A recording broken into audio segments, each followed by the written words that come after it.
حضرت اسماعیل علیہ السلام کے ذبح ہونے کا واقعہ۔ بسم اللہ الرحمن الرحیم۔ السلام علیکم ورحمۃ اللہ۔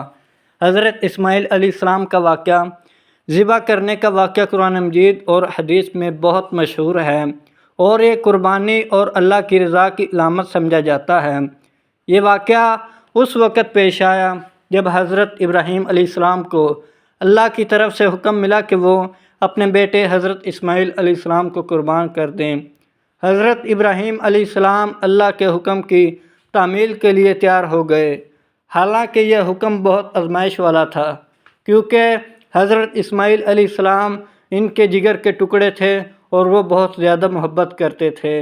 حضرت اسماعیل علیہ السلام نے اپنے والد کی اس آزمائش کو سراہا اور فرمایا کہ آپ مجھے قربانی کے لیے لے جائیں، کیونکہ اللہ کے حکم ہی سب سے اہم ہے۔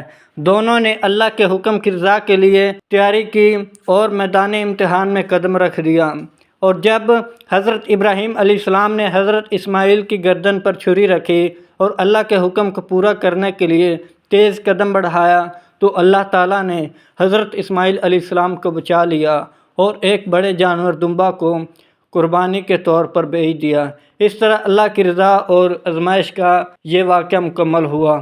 یہ واقعہ ہمیں یہ سکھاتا ہے کہ اللہ کی رضا اور حکم کے سامنے انسان کی اپنی خواہشات، محبتیں کوئی اہمیت نہیں رکھتی۔ حضرت اسماعیل اور حضرت ابراہیم کی دونوں کی قربانی اور اللہ کی رضا کی پیروی کی مثال ہمارے لیے ایک عظیم سبق ہے۔